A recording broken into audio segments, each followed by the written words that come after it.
अगले सप्ताह में होगा जल प्रवाह।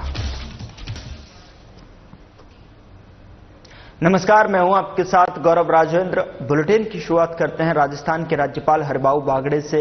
सिक्किम के राज्यपाल ओम प्रकाश माथुर ने राजभवन जयपुर में मुलाकात की है और इस मौके पर दोनों नेताओं के बीच में कई विषयों पर चर्चा हुई और मुलाकात के दौरान दोनों राज्यों में विकास, शिक्षा और प्रशासनिक अनुभवों को साझा किया गया।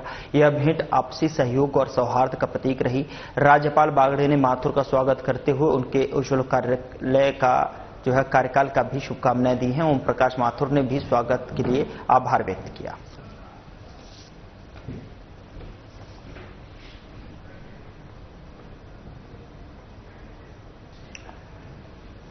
तो राज्यपाल बागड़े से सिक्किम के राज्यपाल ने मुलाकात की है और दोनों के बीच में ये हेल्दी मुलाकात और यहां पर दोनों राज्यों में विकास, शिक्षा, प्रशासनिक अनुभवों को एक दूसरे के साथ में साझा किया गया और बागड़े ने माथुर का स्वागत करते हुए उन्हें उज्ज्वल कार्यकाल की शुभकामनाएं दी हैं।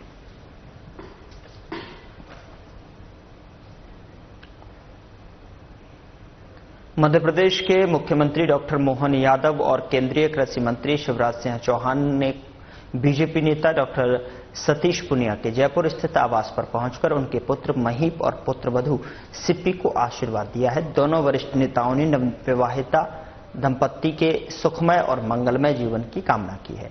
इस मौके पर डॉक्टर पुनिया ने शॉल और साफा ओढ़ाकर अतिथियों का स्वागत किया। उन्होंने बताया कि यह भेंट आत्मीयता से परिपूर्ण रही और पुराने राजनीतिक संस्मरणों को ताजा करने का अवसर भी मिला। पुनिया ने दोनों नेताओं के आगमन पर आभार जताया।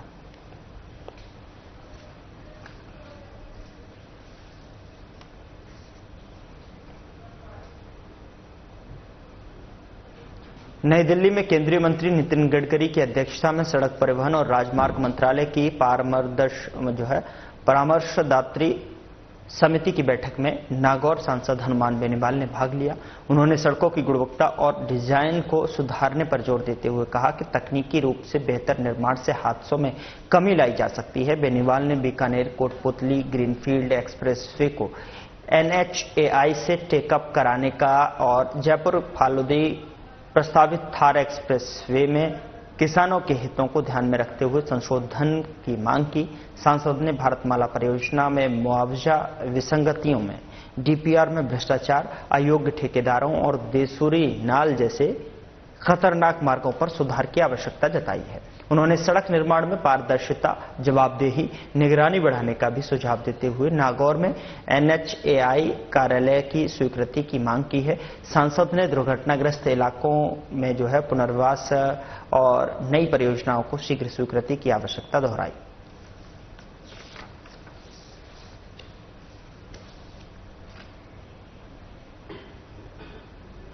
राजस्थान में जलवायु विकास और नेतृत्व पर सोमवार को शासन सचिवालय में कृषि और उद्यानिकी मंत्री डॉक्टर किरोड़ी लाल मीणा की अध्यक्षता में बैठक आयोजित हुई।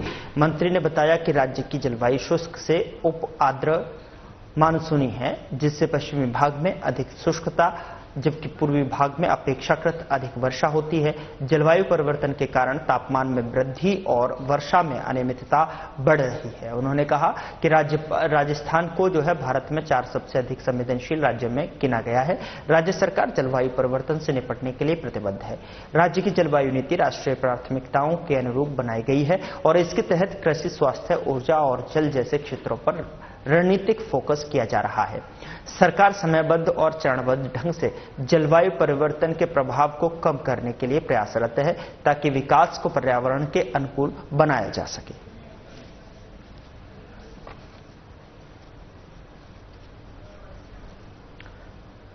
भगरू विधायक डॉक्टर कैलाश वर्मा ने बुधवार को जयपुर के निर्माण नगर ई स्थित सार्वजनिक पार्क में बाबा रामदेव बलाई समाज विकास समिति द्वारा आयोजित नवन सामूहिक विवाह सम्मेलन में मुख्य अतिथि के रूप में शिरकत की। उन्होंने नवविवाहित जोड़ों को आशीर्वाद देते हुए वैवाहिक जीवन के लिए शुभकामनाएं दी हैं, आयोजन की सराहना की है और अपने संबोधन में डॉक्टर वर्मा ने सामूहिक विवाह की महत्ता पर प्रकाश डालते हुए इसे आडंबर रहित सामाजिक सद्भाव और आर्थिक सहूलियत से जुड़ा प्रेरणादायी प्रयास बताया। उन्होंने समिति के सामाजिक कार्यों की प्रशंसा करते हुए भामाशाहों से सहयोग की अपील की है।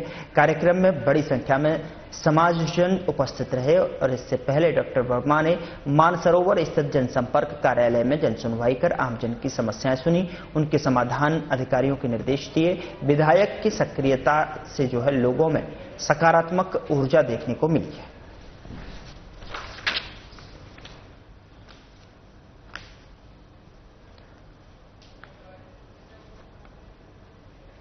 मध्य प्रदेश के गांधी सागर बांध से रावत भाटा स्थित राणा प्रताप सागर बांध में लगभग 892 मिलियन घन मीटर जल प्रवाहित किया जाएगा। राजस्थान सरकार ने मध्य प्रदेश सरकार की महत्वाकांक्षी पंप स्टोरेज परियोजना के लिए गांधी सागर बांध का जलस्तर घटाने के लिए महत्वपूर्ण निर्णय लिया है। मध्य प्रदेश सरकार अगले सप्ताह से जल प्रवाह कार्य शुरू करने की संभावना है। राजस्थान में राणा प्रताप सागर, जवाहर सागर और कोटा बैराज के जल भंडारण की समिति क्षमता के चलते गांधी सागर बांध से राणा प्रताप सागर में जल प्रवाहित करने की योजना बनाई गई है। यह जल आने वाले गर्मी के समय में पेयजल, सिंचाई और औद्योगिक जरूरतों को पूरा करने में सहायक होगा।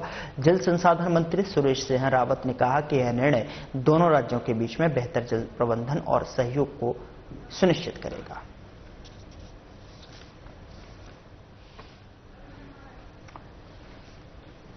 तो मध्य प्रदेश से राजस्थान को जल मिलेगा और जल मिलने की संभावना जताई जा रही है। पंप स्टोरेज परियोजना के लिए जल प्रवाह शुरू करने की योजना पर कार्य किया जाएगा।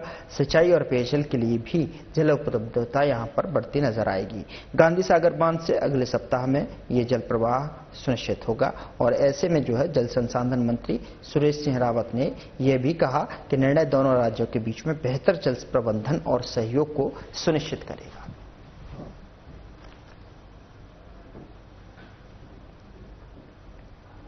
जयपुर में मंगलवार को बीजेपी प्रदेश कार्यालय में प्रेस वार्ता आयोजित कर बीजेपी किसान मोर्चा ने तथाकथित किसान नेता नरेश टिकैत के बयान की कड़ी निंदा की। किसान मोर्चा प्रदेश महामंत्री ओपी यादव ने कहा कि टिकैत का बयान आतंकी हमले के पीड़ितों का अपमान है और यह पाकिस्तान प्रेम दर्शाता है। उन्होंने कहा कि भारत सरकार ने पाकिस्तान से राजनीतिक संबंध समाप्त कर दिए हैं, वीजा रद्द किए हैं और सिंधु जल संधि को रद्द करने की प्रक्रिया शुरू की है। ओपी यादव ने सवाल उठाया कि देश के निर्दोष नागरिकों की हत्या करने वाले देश से सहानुभूति रखने का क्या औचित्य है। उन्होंने कहा कि टिकैत को देश से माफी मांगनी चाहिए और किसान समुदाय को ऐसे राष्ट्रविरोधी बयान देने वालों का बहिष्कार करना चाहिए। किसान मोर्चा ने टिकैत से पाकिस्तान प्रेम के लिए जवाब मांगा और कहा कि अगर इतना ही प्रेम है तो उन्हें पाकिस्तान चले जाना चाहिए।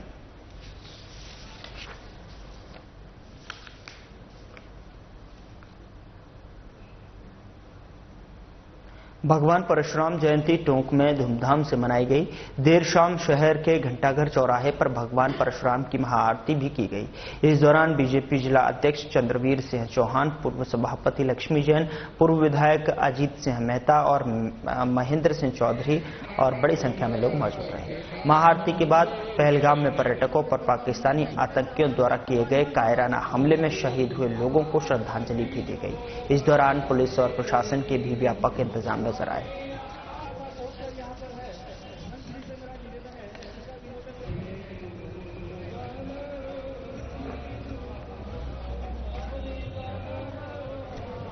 तो धूमधाम से परशुराम जयंती मनाई गई। यहां पर भगवान परशुराम की महाआरती भी की गई है, जिसके बाद पहलगाम में हमले में शहीदों को भी श्रद्धांजलि इस दौरान इस कार्यक्रम में दी गई। साथ ही बता दें कि ये महाआरती का भी आयोजन यहां पर किया गया। भगवान परशुराम जयंती के अवसर पर इस दौरान यहां पर पहलगाम में पर्यटकों पर पाकिस्तानी आतंकी हमला किए जाने की कायराना हमले में शहीद हुए लोगों को श्रद्धांजलि भी यहां पर दी गई। माहौल में जब आतंकी घटना इस तरह की होती है, सब समाज एक है। हम मानव जाति को मान के चले। ऐसा नहीं कि हम फलानी जात के, हम फलानी जात तो कर्म है। ये तो जाति तो कर्मों से बनती है, इसलिए हम प्राणी मात्र सब एक हैं।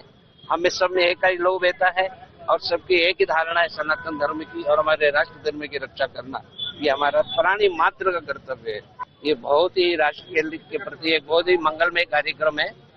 ऐसा कार्यक्रम बहुत कई कम अवसर प्राप्त होते हैं ऐसे कार्यक्रमों के, लेकिन ये प्रतिवर्ष का ये कार्यक्रम हमारा परशुराम जयंती का चलता रहेगा और हम परशुराम भगवान से यही प्रार्थना करें कि हमारे देश का हर प्राणी बच्चा बच्चा, चाहे वो पर्यटक के रूप में हो, चाहे वो एक सेना का जवान हो, सबकी परशुराम भगवान हमारी रक्षा करें तो हमें उनको श्रद्धांजलि देने की आवश्यकता न पड़े। सवाई मानसिंह मेडिकल कॉलेज जयपुर के यूरोलॉजी विभाग ने चिकित्सा क्षेत्र में नया इतिहास रचते हुए एक अत्यंत दुर्लभ स्थिति इंट्राथोरेसिक किडनी से 5 सेंटीमीटर का स्टोन सफलतापूर्वक निकालकर अद्वितीय मिसाल पेश की है। वरिष्ठ यूरोलॉजिस्टिक जो है डॉक्टर नीरज अग्रवाल के नेतृत्व में यह जटिल सर्जरी PCNL तकनीक से की गई है, जिसमें किडनी, फेफड़ों और दिल के करीब स्थित थी। CT स्कैन और इंटरवेंशनल रेडियोलॉजी विभाग की सहायता से सुरक्षित मार्ग तय किया गया, जिसके जरिए सर्जरी को एक ही चरण में पूर्ण सफलता के साथ में अंजाम दिया गया। एनेस्थीसिया टीम और समर्पित मेडिकल स्टाफ के सहयोग से मरीज की स्थिति अब पूरी तरह स्थिर है। प्राचार्य डॉक्टर दीपक महेश्वरी और विभागाध्यक्ष डॉक्टर शिवम प्रियदर्शी ने टीम को बधाई देते हुए इसे SMS अस्पताल की गौरवशाली उपलब्धि बताया है। यह केस जल्द ही अंतर्राष्ट्रीय मेडिकल जर्नल में प्रकाशित किया जाएगा।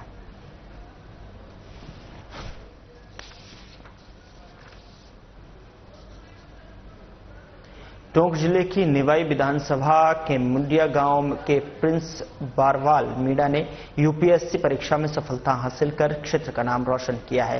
प्रिंस ने अखिल भारतीय स्तर पर 882वीं रैंक प्राप्त की और भारतीय प्रशासनिक सेवा में जो है चयनित हुए हैं। उनकी इस उपलब्धि से पूरे मुंडिया गांव में खुशी की लहर है और टोंक जिले में उत्साह का माहौल। गांव से आने वाले प्रिंस ने अपने दृढ़ संकल्प और मेहनत के बल पर यह मुकाम हासिल किया है। उनकी सफलता युवाओं के लिए प्रेरणा का स्रोत बन गई है। टोंक जिला प्रमुख सरोज बंसल और कलेक्टर सौम्या झा ने भी प्रिंस से मिलकर उन्हें बधाई दी है। UPSC के इस वर्ष घोषित परिणाम में कुल 1009 अभ्यर्थी सफल हुए हैं, जिनमें प्रिंस की सफलता राजस्थान को गौरवान्वित करती है। यह सफलता दर्शाती है कि समर्पण और लगन से कोई भी सपना साकार किया जा सकता है।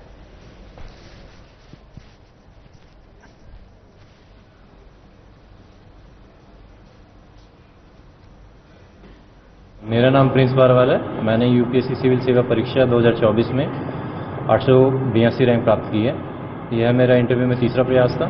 इससे पहले भी मैंने इंटरव्यू दिए पर मैं सिलेक्ट नहीं हो पाया। 1 मार्क्स से रहा पिछली बार मैं इंटरव्यू में। इस बार भगवान की कृपा से फाइनल सिलेक्शन हो गया। क्या वैसे युवाओं को देना चाहेंगे जो तैयारी कर रहे हैं? जी, युवाओं को मैं यही संदेश देना चाहूँगा कि निरंतर प्रयास करते रहिए। मुझे भी काफ़ी वर्ष लगे, 5-6 साल की कड़ी मेहनत लगी। उसका परिणाम आज मैं सफल हो, उसके परिणाम स्वरूप आज मैं सफल हो पाया हूँ। तो मैं सभी युवाओं से आग्रह करूँगा कि कठोर परिश्रम कीजिए और परिश्रम का परिणाम आपको एक दिन ज़रूर मिलेगा। निराशा हाथ लगेगी पर अपने ऊपर विश्वास भी रखिए। स्वयं के ऊपर विश्वास रखना बहुत ज़्यादा ज़रूरी है। सर्विसेज के लिए यही है कि जितना हो सकेगा लोगों के लिए योगदान देना है, देश को आगे बढ़ाना है। जहाँ पे भी पोस्टिंग होगी, जिला हो, शहर हो, गाँव हो, हर तबके के लोगों के लिए कार्य करना है और सबको आगे बढ़ा साथ में ले जाके आगे बढ़ाना है। आज यहाँ पर स्वागत भी हुआ है आपका, बहुत अच्छा लगा। इतना आदर सम्मान मिला डिस्ट्रिक्ट एडमिनिस्ट्रेशन की तरफ से, जिला प्रमुख से, तो बहुत अच्छा लगा। उनका बहुत बहुत धन्यवाद देना चाहूँगा। हनुमानगढ़ कलेक्ट्रेट सभागार में जिला कलेक्टर कानाराम की अध्यक्षता में जिला स्वास्थ्य समिति की बैठक आयोजित हुई। बैठक में स्वास्थ्य विभाग की योजना, अधूरे कार्यों और मौसमी चुनौतियों की समीक्षा की गई। कलेक्टर ने PM आयुष्मान भारत स्वास्थ्य अवसंरचना मिशन के तहत लंबित कार्यों पर नाराजगी जताते हुए संबंधित एजेंसियों पर पेनल्टी लगाने के निर्देश दिए हैं। लाड़ू प्रोत्साहन योजना में लंबित किस्तों के शीघ्र भुगतान, कम वजन नवजातों के लिए विशेष अभियान और 10,000 पौधों के रोपण के लिए चिकित्सा विभाग को दिशा निर्देश दिए गए। हीट वेव से बचाव के लिए CHC में AC, कूलर, पंखे और दवाओं की व्यवस्था सुनिश्चित करने को कहा गया है। ये आरोग्य पोर्टल के माध्यम से मानस नशा मुक्ति अभियान की मॉनिटरिंग पर भी प्रशिक्षण हुआ है। पोर्टल पर मरीजों की भर्ती और दवा रिकॉर्ड की जानकारी उपलब्ध रहेगी। ऐसे में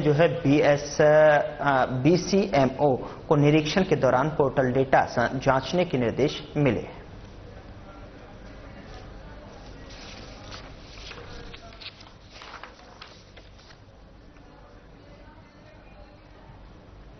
हनुमानगढ़ में रबी फसलों की सरकारी खरीद को लेकर जिला कलेक्टर कानाराम की अध्यक्षता में समीक्षा बैठक आयोजित हुई।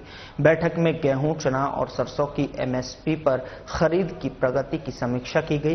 कलेक्टर ने बताया कि इस साल अब तक 3.33 लाख मीट्रिक टन गेहूं की रिकॉर्ड तोड़ खरीद हुई है, जो पिछले साल की तुलना में दोगुनी है। इस साल गेहूं का एमएसपी 2425 प्रति क्विंटल निर्धारित है, जिसमें 150 का राज्य सरकार द्वारा घोषित बोनस जोड़कर कुल 2575 प्रति क्विंटल मिल रहे हैं।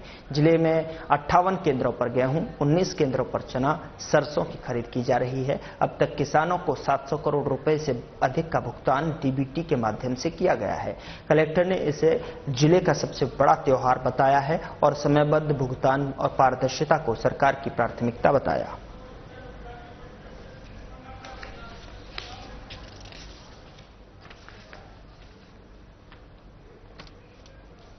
धौलपुर जिले के बाड़ी कस्बे में सर्राफा व्यापारी पर हुए हमले और लूट की वारदात के विरोध में व्यापारियों ने मंगलवार को बाजार दोपहर 12 बजे तक बंद रखकर प्रदर्शन किया है। सर्राफा स्वर्णकार संघ और अग्रवाल समाज ने प्रशासन को ज्ञापन सौंपते हुए 2 दिन में आरोपियों की गिरफ्तारी की मांग की।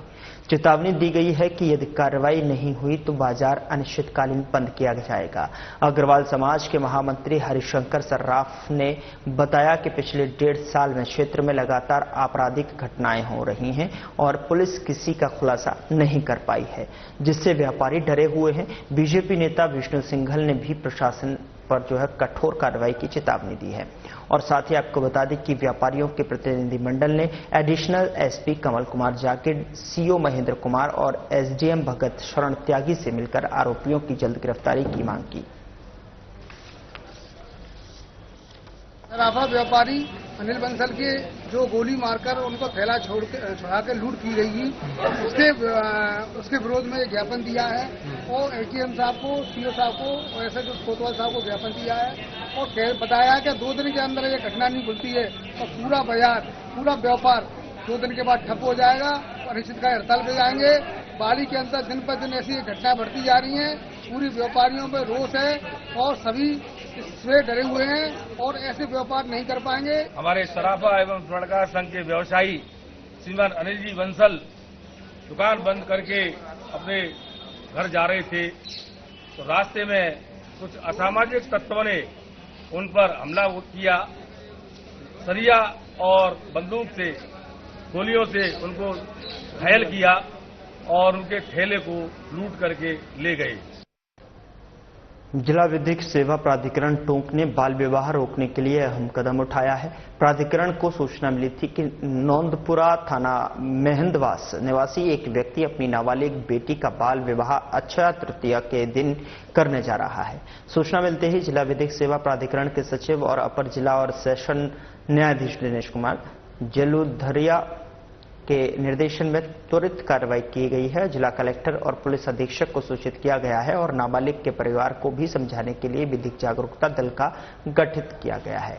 दल के सदस्य असिस्टेंट LADC निपुण चौहान और अधिकार मित्र चंद्रकला शर्मा ने परिवार से संपर्क कर उन्हें बाल विवाह के गंभीर परिणामों के बारे में समझाया।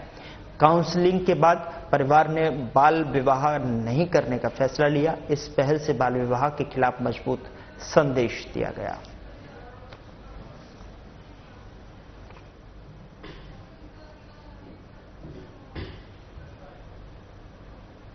थाना बिछीवाड़ा द्वारा अवैध शराब तस्करी के खिलाफ कार्रवाई करते हुए आयसर ट्रक में धागे के कट्टे बैग की आड़ में चंडीगढ़ और हरियाणा का बना हुआ शराब और बियर परिवहन करते हुए कुल 142 कार्टन शराब जब्त की गई है।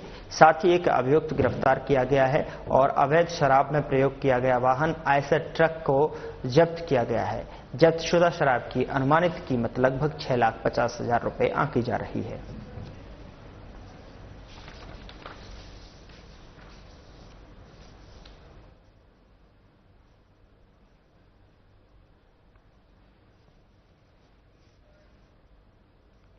तो अवैध शराब परिवहन कर ये कार्रवाई की गई है, जिससे कि 140 अवैध कार्टन शराब यहां से बरामद की गई है।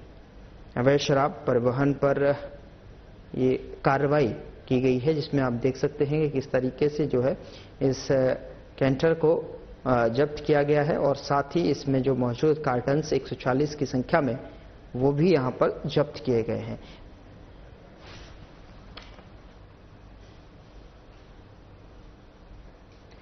केंद्रीय नारकोटिक्स ब्यूरो कोटा ने अवैध मादक पदार्थों की तस्करी पर सख्ती दिखाते हुए 28 अप्रैल 2025 को चित्तौड़गढ़ जिले के जोजरो का खेड़ा गंगरार क्षेत्र से एक अशोक लीलैंड ट्रक से 405.130 किलोग्राम वजनी 23 बैग अवैध डोडा चूरा जब्त किया है और इस कार्रवाई में 2 आरोपियों को गिरफ्तार किया गया है। यह अभियान उप नारकोटिक्स आयुक्त नरेश बुंदेल के मार्गदर्शन में चलाया जा रहा है। विशेष सूचना के आधार पर सीबीएन कोटा प्रकोष्ठ की सतर्क टीम ने संदिग्ध ट्रक को रोका, जिसमें सोयाबीन डीओसी बैगों के नीचे छिपाकर डोडा चूरा रखा गया था। आरोपियों के खिलाफ एनडीपीएस अधिनियम 1985 की धाराओं के तहत कार्रवाई की गई है और जांच लगातार जारी है। सीबीएन ने लोगों से अपील की कि मादक पदार्थों से जुड़ी हुई कोई भी सूचना नियंत्रण विभाग के नंबरों पर आप उसे जानकारी दे सकते हैं और जानकारी देने वालों के नाम गोपनीय रखा जाएगा।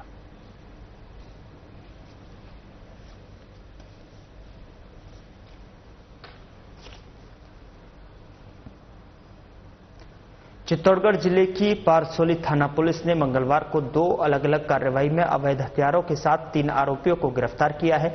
आरोपी वन्य जीवों के शिकार के उद्देश्य से अवैध रूप से बंदूक लेकर घूम रहे थे। एसपी सुधीर जोशी ने बताया कि एएसपी रावत भाटा भगवत सिंह और डीएसपी बेंगू अंजुल सिंह और एसएचओ प्रेम सिंह के निर्देशन में 2 टीमों का गठन किया गया।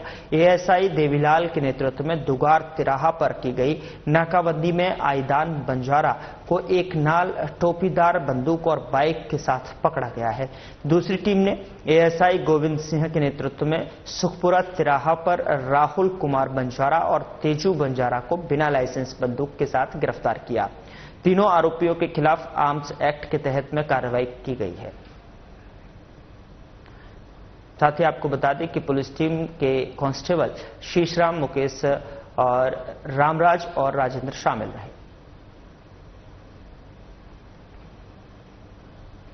खबर हनुमानगढ़ से है, जहां पर पल्लू थाना क्षेत्र में एक दिव्यांग नाबालिग के साथ में रेप का मामला सामने आया है। पीड़िता के परिचित आरोपी को पुलिस ने 24 घंटे के भीतर गिरफ्तार कर लिया। घटना उस समय हुई जब पीड़िता के परिवार में शोक चल रहा था। 14 साल के दिव्यांग पीड़िता को परीक्षा देने जाना था। वह खुद से चल पाने में असमर्थ है। पिता ने आरोपी से बेटी को परीक्षा दिलवाने के लिए कहा। आरोपी पहले पीड़िता की बहन को उसके स्कूल में छोड़ा, फिर पीड़िता को उसके भाई के साथ में उसके स्कूल छोड़ा। परीक्षा के बाद आरोपी ने पीड़िता के भाई को बहन को लेने भेज दिया और इसके बाद वह पीड़िता को सुनसान जगह ले गया। वहां गाड़ी में उसने रेप किया। पीड़िता ने शाम को घर लौटने पर अपनी मां को आपबीती बताई और आरोपी ने उसे धमकाया और किसी को बताने से मना किया। पल्लू थाने में पॉक्सो एक्ट के तहत मामला दर्ज कर लिया है। पुलिस ने पीड़िता का मेडिकल परीक्षण करवाया। एसएचओ सुशील कुमार के नेतृत्व में पुलिस ने आरोपी को गिरफ्तार कर जेल भेज दिया है।